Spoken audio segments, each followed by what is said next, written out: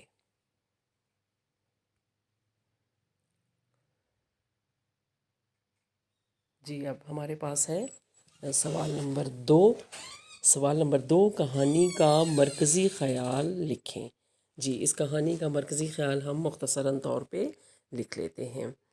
سبق میں پھل فروش کی دکان پر پھلوں کے درمیان ہونے والی تکرار کے ذریعے یہ بتانے کی کوشش کی گئی ہے کہ ہر شے اللہ کی تخلیق کردہ ہے، یعنی اللہ تعالیٰ نے بنائی ہے ہر شے، اور کوئی بھی شے بالکل بیکار نہیں ہے، اور جتنی بھی اشیاء ہیں وہ کسی نہ کسی فائدے کے تحت بنائی گئی ہیں۔ اب دیکھیں کہ اقبال نے بھی اس سلسلے میں ایک شعر کہہ رکھا ہے کہ نہیں ہے چیز نکمی کوئی زمانے میں، کوئی برا نہیں قدرت کے کارخانے میں۔ یعنی ہر چیز کی کوئی نہ کوئی جو ہے افادیت ضرور ہے، اور اللہ تعالیٰ نے اس پوری دنیا میں اتنی مخلوقات، اتنی چیزیں پیدا کی ہیں کہ جن کا شمار ممکن نہیں ہے، لیکن ہر شے کا کوئی نہ کوئی فائدہ ضرور ہے، یعنی کوئی بھی شے بے مقصد نہیں بنائی گئی۔ تو ہر چیز جو ہے وہ کس لیے بنائی گئی ہے؟ انسان کی بھلائی کے لیے بنائی گئی ہے، اور ہر مخلوق کو اپنے رب کا شکر گزار ہونا چاہیے، اور اپنے دل میں دوسروں کے لیے منفی جذبات رکھنے کی بجائے اپنی ذات کو سب کے لیے نفع بخش بنانا چاہیے۔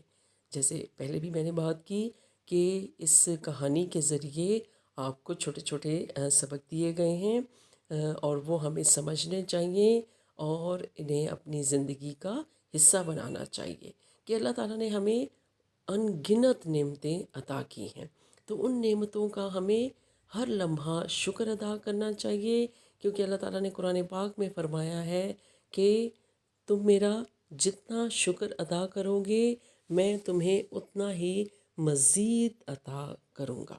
تو جتنا آپ اللہ تعالیٰ کی نعمتوں کا شکر ادا کریں گے تو اللہ تعالیٰ آپ کو مزید نعمتوں سے نوازتا چلا جائے گا۔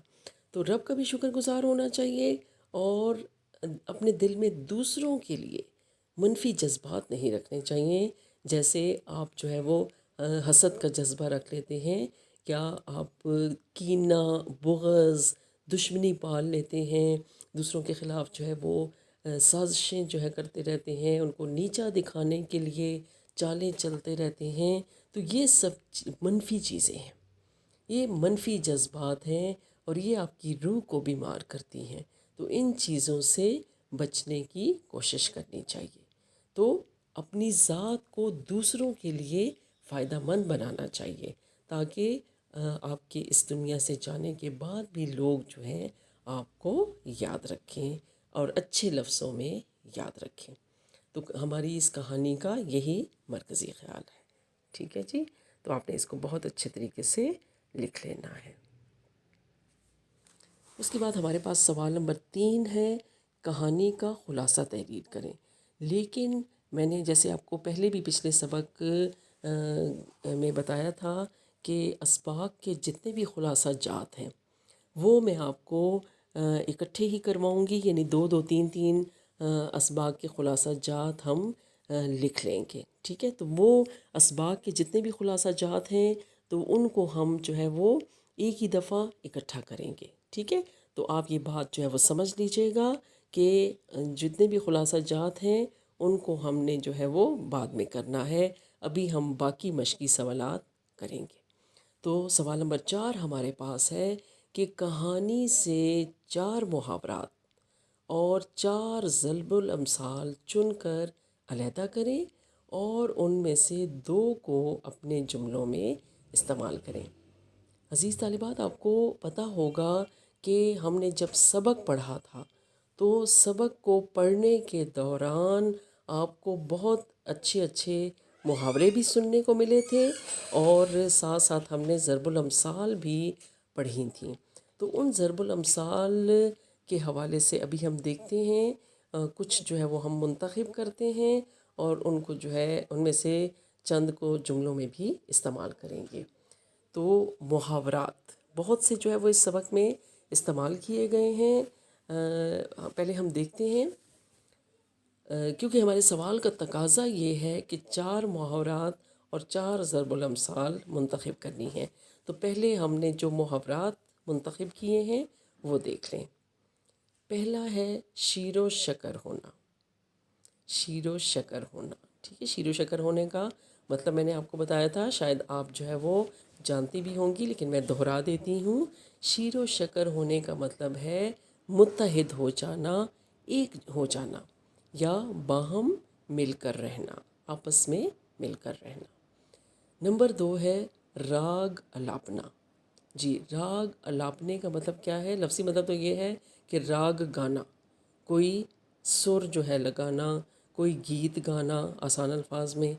تو راگ الاپنے کا ویسے جو ہے وہ ہم کیا لیں گے کہ اپنی ہی کہنا، اپنی بات سنانا، ٹھیک ہے؟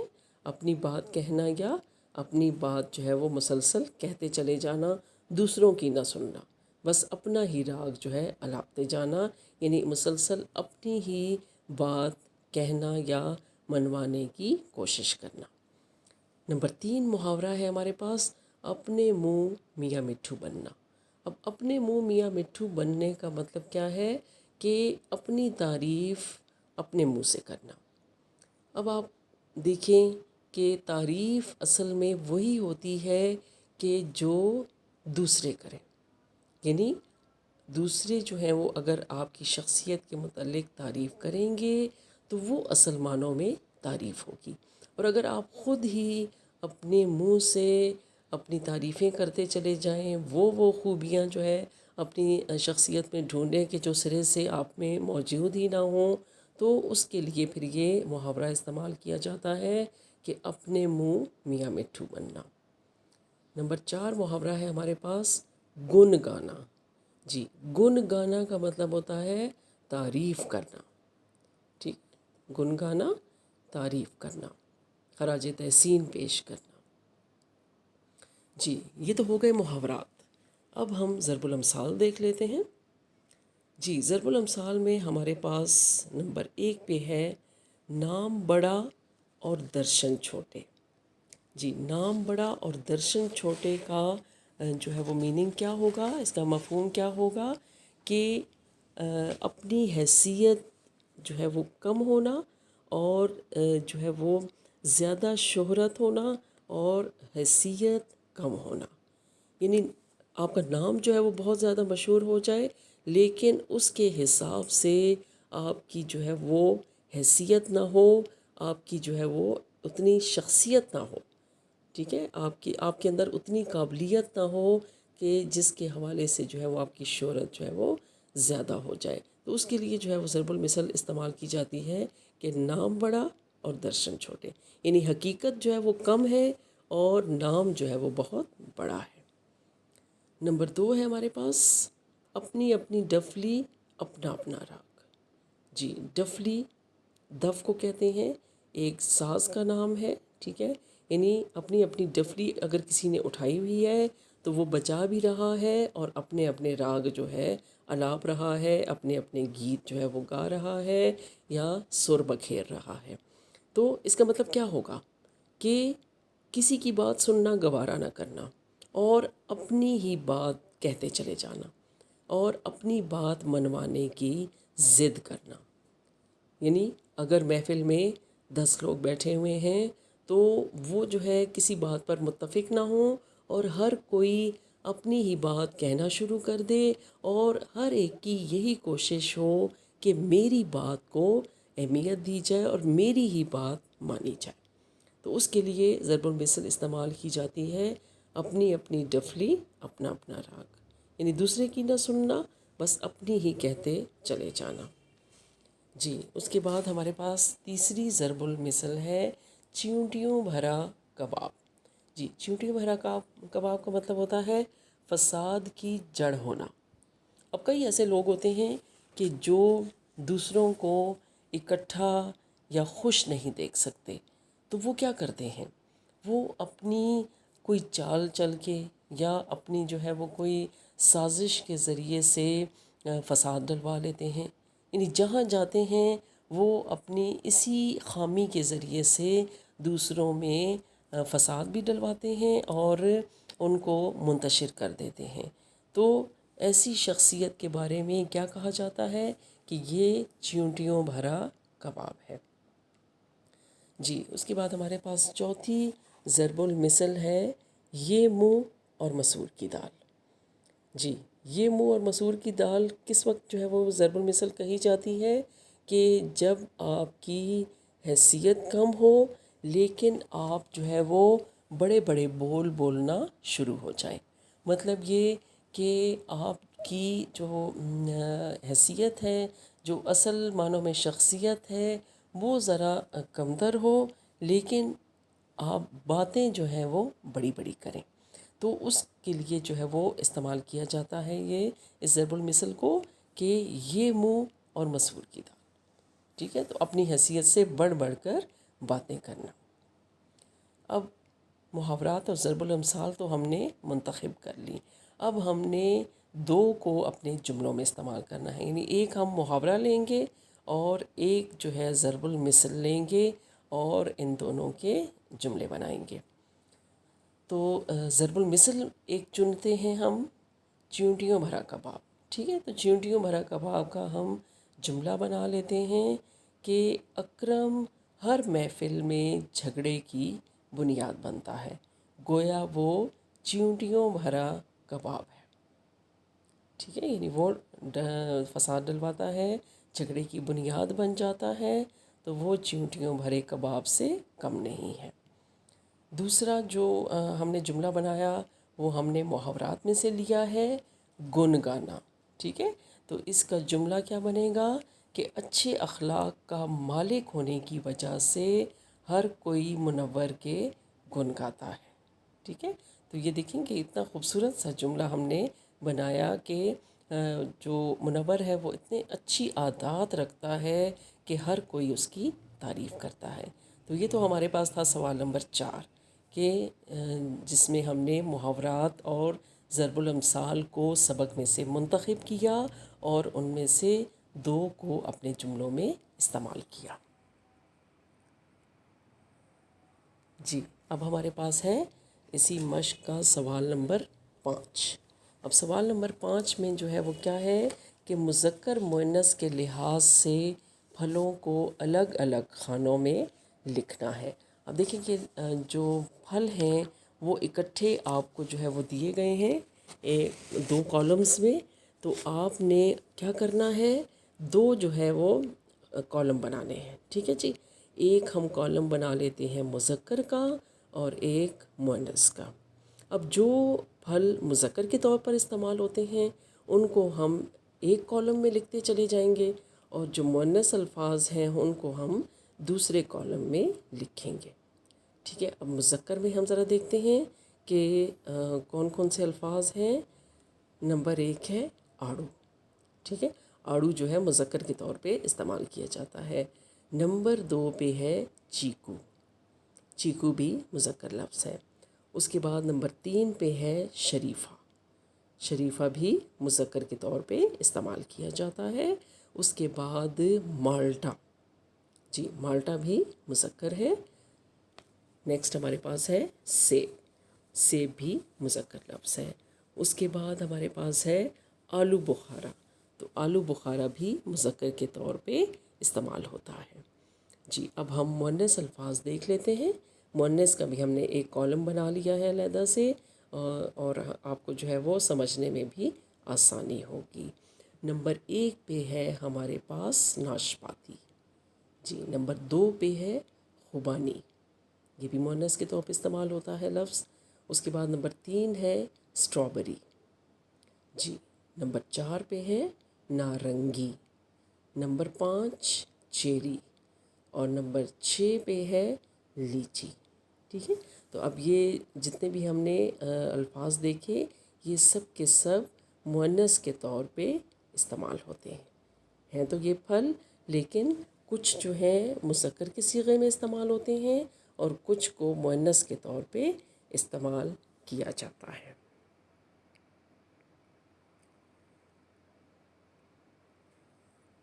جی بیٹے اب تو یہ تھی ہماری جو ہے وہ مشق.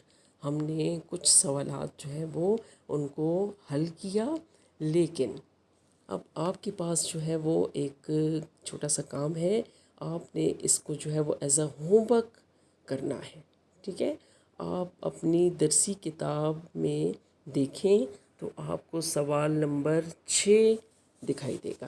یعنی سوال نمبر 5 جو ابھی ہم نے حل کیا اس کے بعد جو ہے وہ سوال نمبر 6 آپ کو دکھائی دے رہا ہوگا کہ معمے سے 10 پھلوں کے نام تلاش کیجیے. ٹھیک ہے. اب یہ جو معمہ ہے وہ آپ کے سامنے بنا ہوا ہے.